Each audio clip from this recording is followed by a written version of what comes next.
Hello and welcome to the EV Charging Podcast, where we take you behind the scenes of the electric vehicle charging industry in Australia and all around the world. I'm Daniel Carson. And I'm Jeff Sykes. And we're your hosts from Solar Choice, your go-to trusted independent advisor for all things clean energy in residential, commercial, and strata buildings.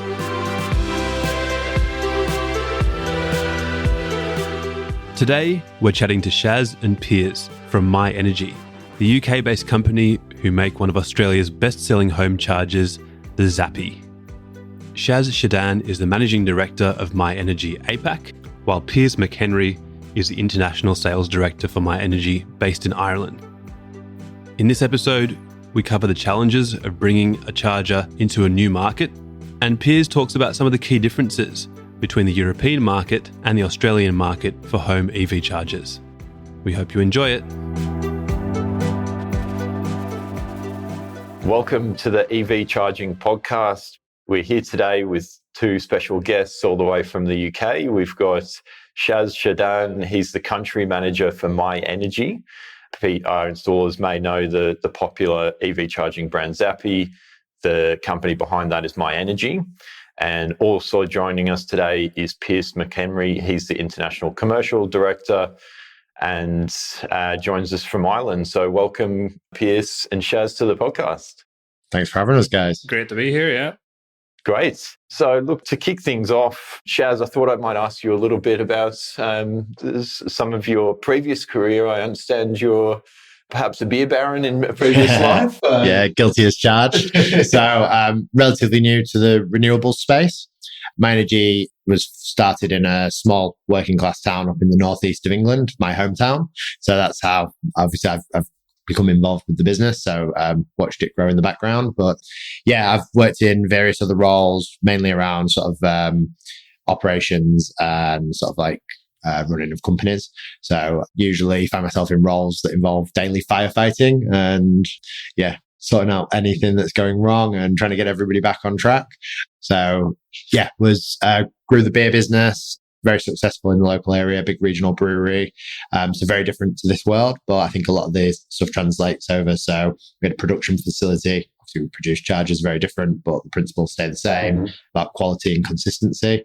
And then we have to build up sort of customer relationships, and relationships are really, really important. Marketing, branding is really, really important, and sort of like that ongoing aftercare. So a lot of those are transferable skills. And then with MyEnergi being an iconic brand in the area, when the time came for a change, I was lucky enough to join the team there. Great. And you've recently made the trip out and you're permanently with us now in Australia. How long have you been out here?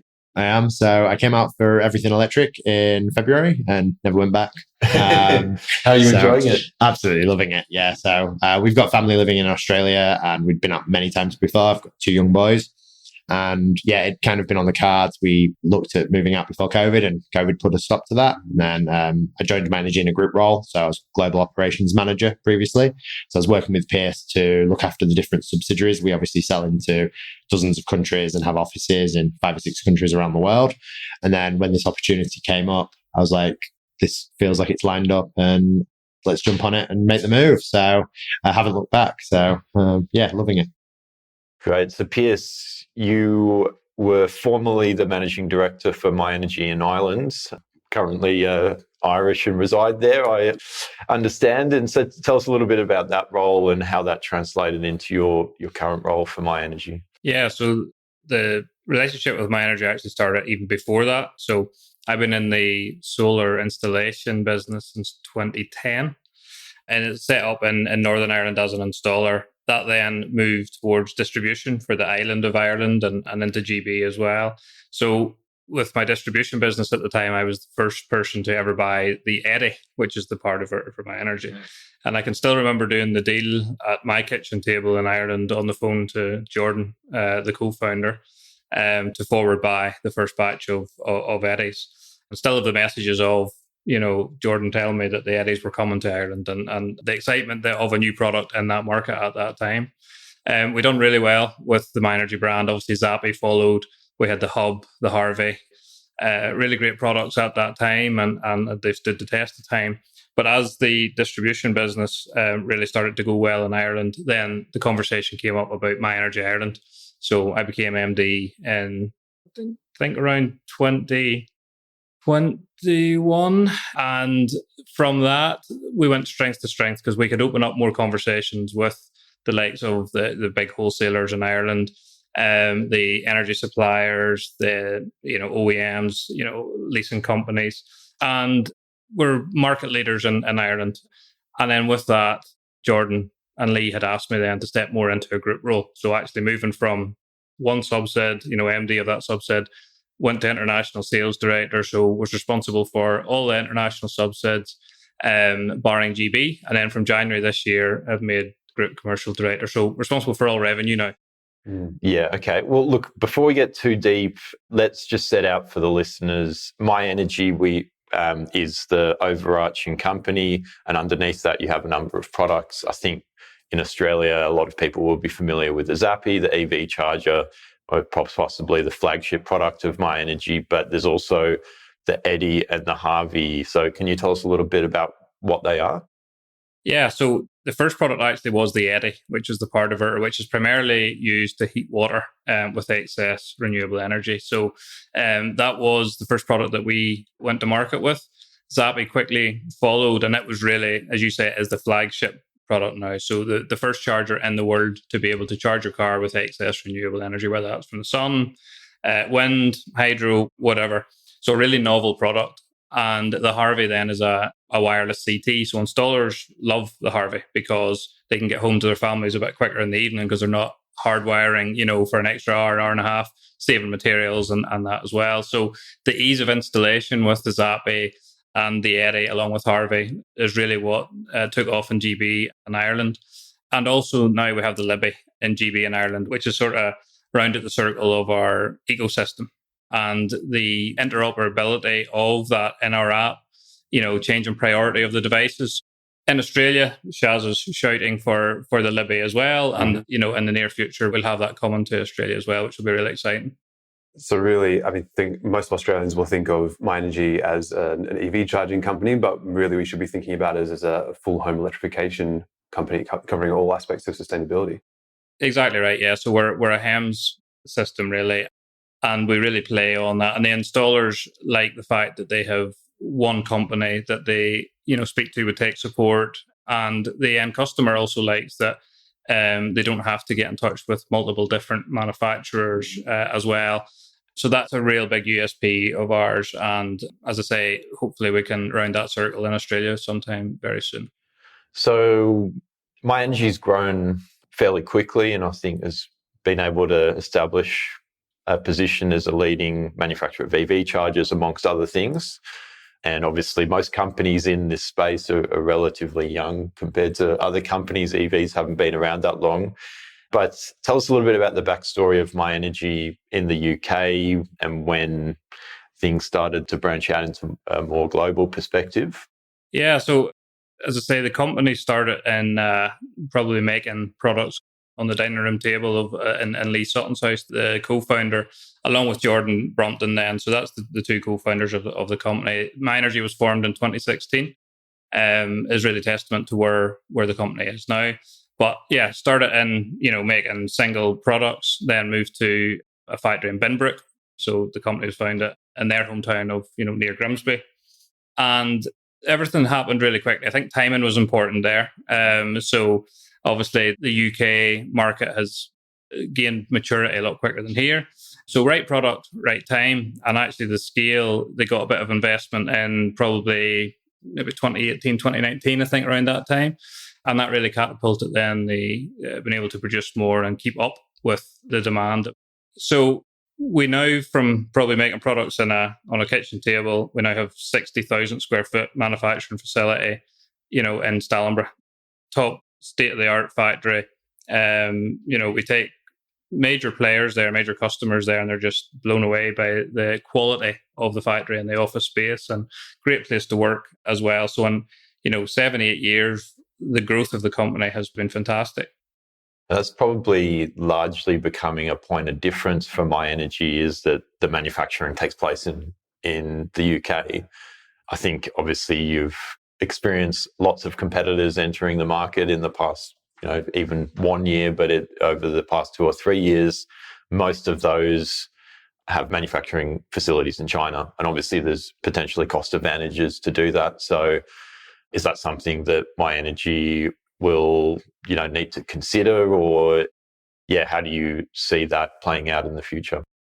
Yeah, so Zappi and Eddy at the moment, and the Libby controller is all made in the UK. Great point of differentiation for us. Are the installers and the companies we deal with love the fact that it's locally made in those markets, GB and Ireland.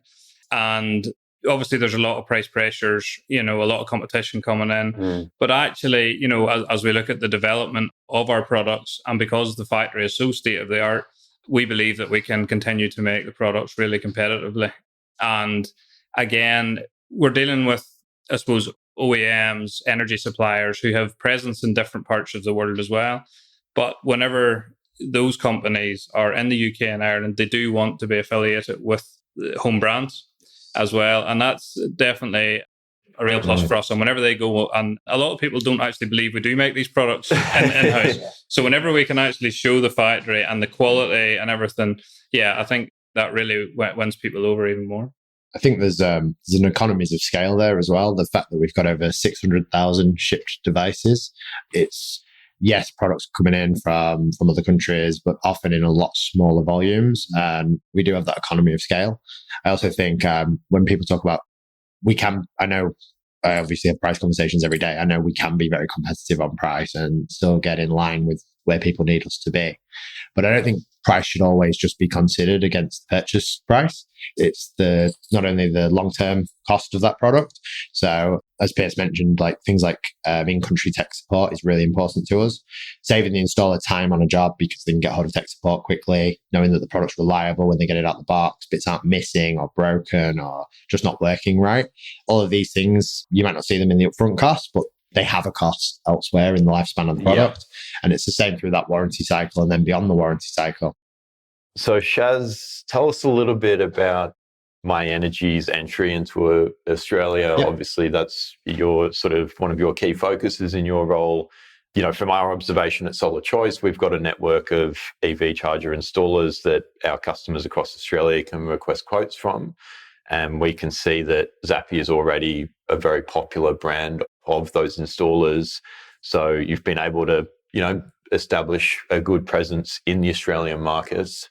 So tell us a bit about the backstory. When did you start shipping devices here? When did you sort of shift to a physical presence? I can't take the credit for the early stage, but I'll give you a bit of backstory. So MyEnergi, obviously, in part of its growth, was, as Piers had mentioned earlier, was the first sort of solar-aware, solar-compatible EV charger. That sparked a lot of interest worldwide. And very quickly, we had inbound sales requests from all over the globe. And Australia was one of the places. So a local distributor started off few units, turned into pallets, etc. And in a sort of similar fashion, MyEnergi Australia subsidiary was set up a couple of years ago. And that's slowly grown and grown. And then around, it was February, March when I moved out here. So we had a bit of a group restructure. We brought in some group investment from EIP, and that was to kind of take the company to that next level.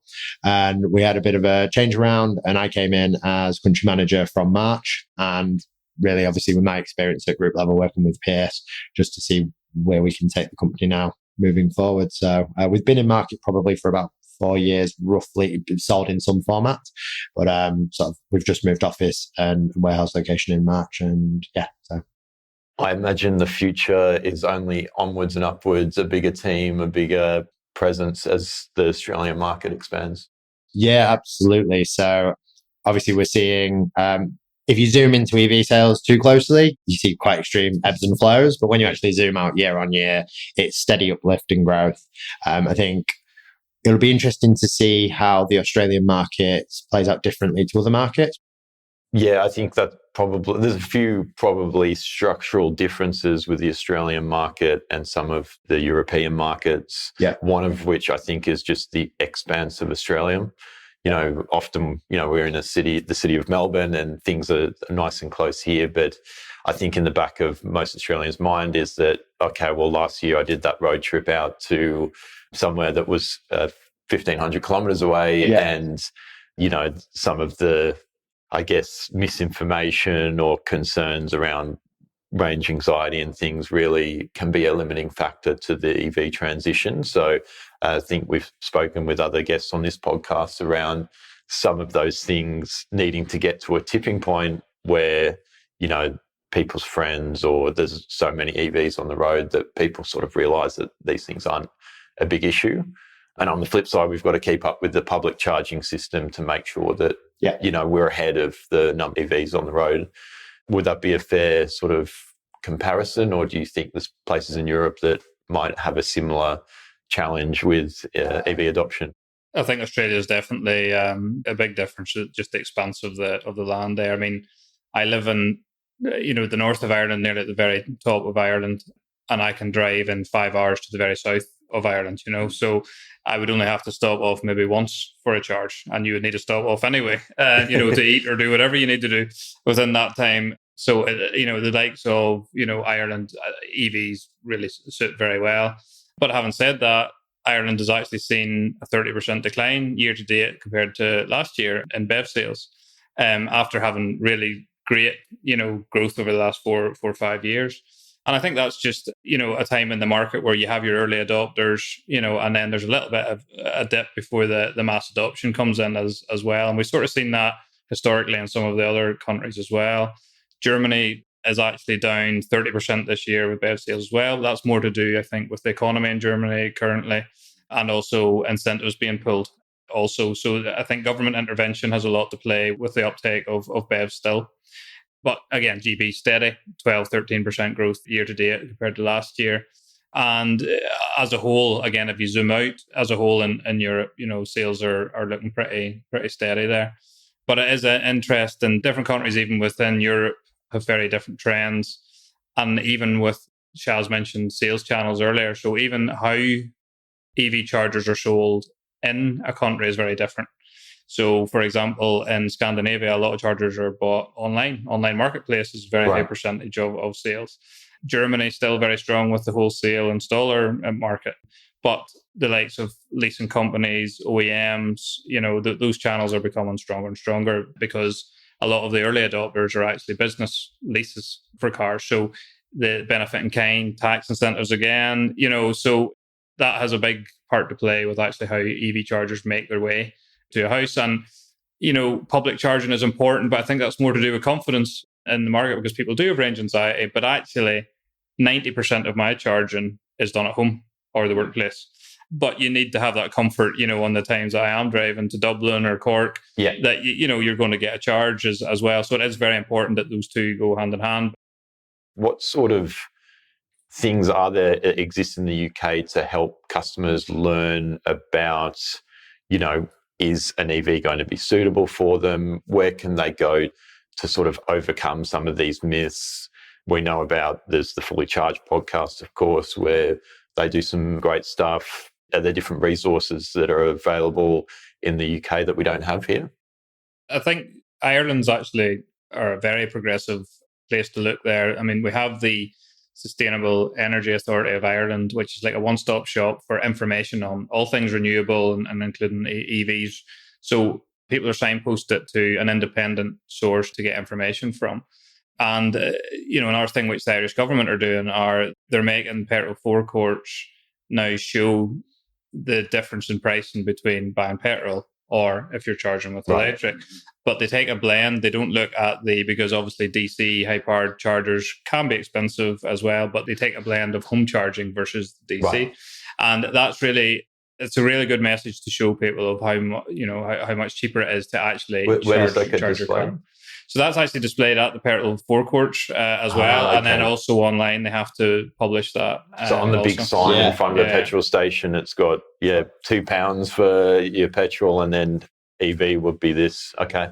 So that information is being published now as well. So that's really helping because people will vote with their pockets as well, of course. So if it's going to be cheaper. So what are some of the key markets for MyEnergi outside of the UK and Australia? What are some of the key growth markets that you guys are focused on?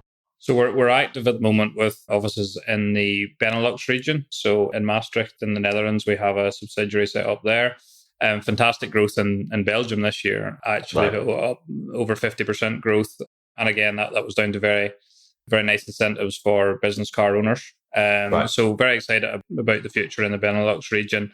Actually, going back to more the solar there, the Benelux region has had a very, a really good incentives with net metering, for example. That's actually being phased out now. So self-consumption products are becoming, really hot topics there. So the Zappi for charging the car for free from your renewable energy. Also the Eddy for heating the water as well, primarily. And also those countries are starting to phase gas out, and heat pumps are becoming more popular. So, and our compatibility with Eddy and the heat pumps is great. So again, going by, and the Libby, obviously the battery storage is very prominent now, or becoming prominent in the Benelux region. So our suite of products there and that ecosystem is becoming very popular. Germany, massive market, even though they're down 30% with the BEV sales this year, obviously they're still the biggest BEV market in Europe. And we have an office in Cologne there. So again, just want to build upon what the foundations that we have in Germany. But also I see interesting trends in Eastern Europe, similar to where Ireland was 4 or 5 years ago. And I know that market very well. So I can spot sort of the growth that's happening there. So the likes of Czech Republic, sales are up 50% there this year, for example. And Slovakia is steady. And so certain parts like that, Spain, Italy, France, obviously the big markets there. So we certainly want to be looking to expand into those markets in Europe also. Just over the last few months, we've been getting increasing inquiries from sort of Southeast Asia. So a lot of imports of EVs going into the Philippines and Indonesia and places like that. Yeah. So I guess from a consumer's perspective, once you buy an electric vehicle or place an order, there's a question, do I charge it with a plug point or do I get a wall charger? And then there's also the question, where do I buy that from? I mean, a lot of these people in the dealership will be potentially presented with an offer. We obviously know that Tesla have their own charger and that can be bolted onto a sale. Other manufacturers have partnered up with different brands and things like that. How do you see that aspect of the market playing out? Will the chargers eventually become just add fries with that to the car sale, or will there be a consistent market for consumers to purchase from a broader range of options? I don't think it'll be a one-channel wins-all strategy. I think every individual need is different depending on where you sit in that journey. And one of the stark contrasts I've noticed here versus, say, the UK is it feels like the UK market was, in terms of renewables, was very much EV-led, solar second. I don't know if you necessarily agree with that. I mean, a lot more in the solar space than mine, versus Australia by comparison. Australia, obviously, solar's not a new thing, right? Very, very well established. So I think if you think what that does to the psyche of somebody buying an EV, you've never put solar panels on your house. You've never really spoke at great length about kilowatt hours or inverters or even self-consumption. Like, these are completely new buzzwords. So really, when you go to buy your EV, you're just talking about the battery in the car and how do I get power from my socket, from a house into that car, and this device is safer and has functionality, etc. Whereas when the consumer has massive solar array, maybe double solar array, they could even have a battery on the drive already, Powerwall or whichever brand, and then all of a sudden they're looking at their EV, they're already quite aware of sort of like how energy is moving around the home and how it's consumed and how it's actually created as well. So I think that very much changes the buying dynamic there as well. So, and it'll be interesting again to watch those channels change, as obviously we've talked to all the major energy retailers in the region, and there's a lot of conversation around sort of quite exciting new tariffs coming through that we've already seen developed across Europe, and I think that's going to change. Introduce a new channel as well, because obviously the way to access those tariffs is through the intelligent charging. So I think it's a big mix, but I think to kind of reiterate Pierce's point as well, it's finding the channel that works best for the end consumer, and whichever charger you're installing, it also relies on a competent installer as well. So looking after making sure the end customer ends up with the best product for them, and making sure that we're dealing with reputable, well-trained, knowledgeable installers, and they're being well looked after as well in that pipeline as well is always very important. And then the channel beyond that, I guess, it depends which demographic resonates best, whether it's the car manufacturer or the energy charger or the wholesaler. So, Shaz, I understand that there's some lucky customers in Victoria that are getting a free Zappi at the moment. Can you tell us a little bit about the funding you've got for that program, what the objectives are? Yes, so it's a project with DECA, and it's a zero emissions vehicle project. And essentially, we've 50% match funded the project with DECA, and it's to provide 100 Zappis into homes. And the purpose is to then conduct a 6-month trial where we monitor. All the homes have to, as a pre-requirement, obviously have an EV for starters, but have home solar and connectivity to the internet, so we can monitor those devices. And basically, over that period, we're going to monitor solar consumption and demonstrate the reduced demand placed on the grid by self-consumption, and a few other measures as well. And also we'll be conducting some demand-side response trials through it as well. So essentially sending out start-stop signals at times of peak demand to control the devices, and just show what a huge impact that can have on sort of the pain points in the grid. Obviously, something that's very common in Australia is that duck curve on a hot day when it suddenly sets and everyone's solar stops pumping, but the air conditioning is very much still on. Obviously, if it can often land around the same sort of time that everyone's come home and plugged in their car to start the charging cycle, that charging cycle may not necessarily needed to have started just then and could potentially be delayed for an hour or two until demand reduces down. So yeah, we're going to take some live data as well from the grid, but also make some simulations as well. And we'll be producing a white paper at the end of it to demonstrate our findings. But off of the studies we've done across Europe, I think we're only going to see a compounding effect in Australia where the benefits are even greater because of the huge amount of solar. And we've actually proven a lot of that already in GB. Yeah. We have it's not a concept now, it's actually in play called Grid Pay. So we do have end customers now actively making money, making revenue monthly from helping the grid out. And so that actually this asset, which is there to charge your car, that's how it's seen, is now actually generating revenue as well for these customers because they're helping the grid out. And so in a customer's position, they get home from work, plug in their car, maybe there's some event on the grid that's drawing a huge spike in demand.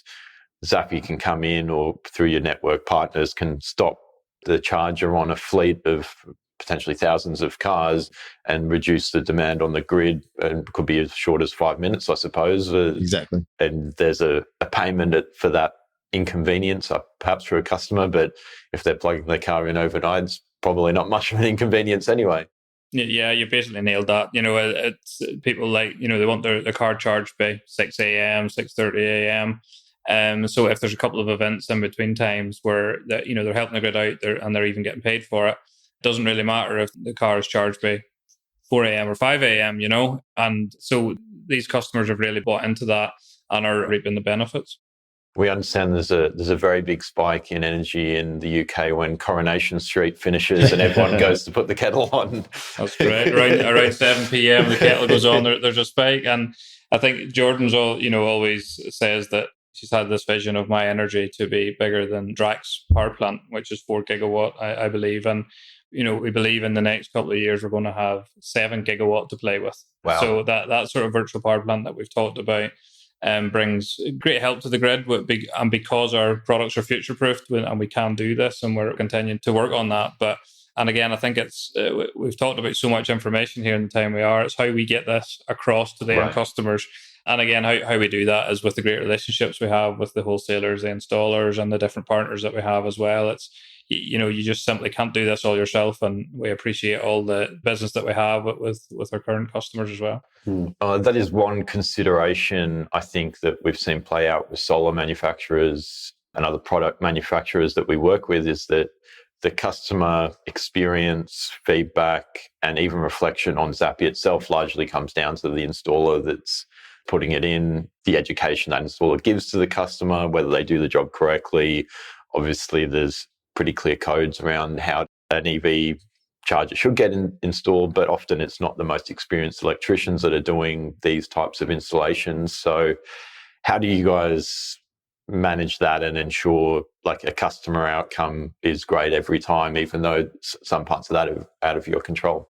I'll let you talk about the product companies all through, Yeah, so for the APAC region, basically, I'm just bringing in best practice that's been tried and tested from GB through, I guess, trial and error and seeing what works. So one of my first appointments when I got here was to bring on a training installation manager. So Lee's a qualified electrician who's based up on the Central Coast. He's been working across the solar sector for decades, very knowledgeable guy. And his remit was to come in and basically bring all our training up to a really high standard. And between Lee and Johnny and our tech support team, they deliver loads of in-person, online training seminars. These aren't like 15-minute training sessions, 30-minute training sessions that kind of people can just tick a box and go off with a piece of paper saying, I'm a certified installer. An average installation training session can take 2 to 3 hours. And there's an exam at the end. And then basically the next level beyond trained installer is a product champion. It's a new scheme that we've just launched.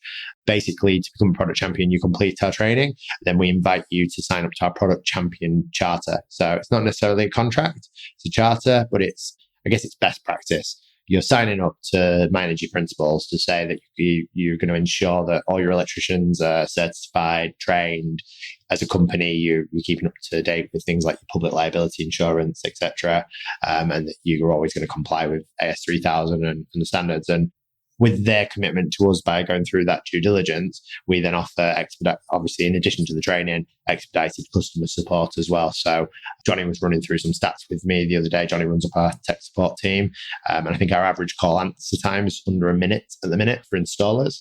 So when, like I say, installers are one of our main routes to market. And if they're at a site and they're struggling to configure Wi-Fi or get an app connected, it can be too tempted sometimes to think, I can't get hold of anybody, so it'll charge, I'll leave, but then you'd have the smarts connected, right? So our job, our responsibility is to take away any roadblocks that can stop that from happening. So making sure that they know they can just pick up a phone and within a few seconds, somebody's going to answer. As long as that device is connected to the internet, they can remotely log in and just quickly do a config check and make sure everything's up and running is really important to us. And that's been a lot of the feedback we get from installers about why they come back to us time and time again. Awesome. Well, I think we've run out of time, but thanks so much, Piers and Shaz, for joining us. Thanks for having us. It's been a great chat. And we look forward to seeing the progression of MyEnergi in Australia and in Europe and the rest of the world. Thanks for having us on. Thank you.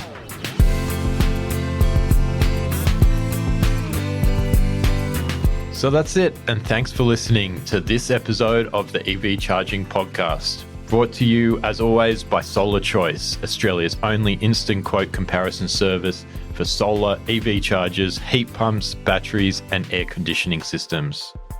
We also provide independent consultation and tender management for clean energy projects in commercial and strata buildings with over 17 years of experience. Find out more at solarchoice.net.au and stay tuned for the next episode in 2 weeks. If you enjoyed the show, please consider leaving us a review on your favourite podcast app and make sure you share an episode with someone else who might like it. See you on the next one.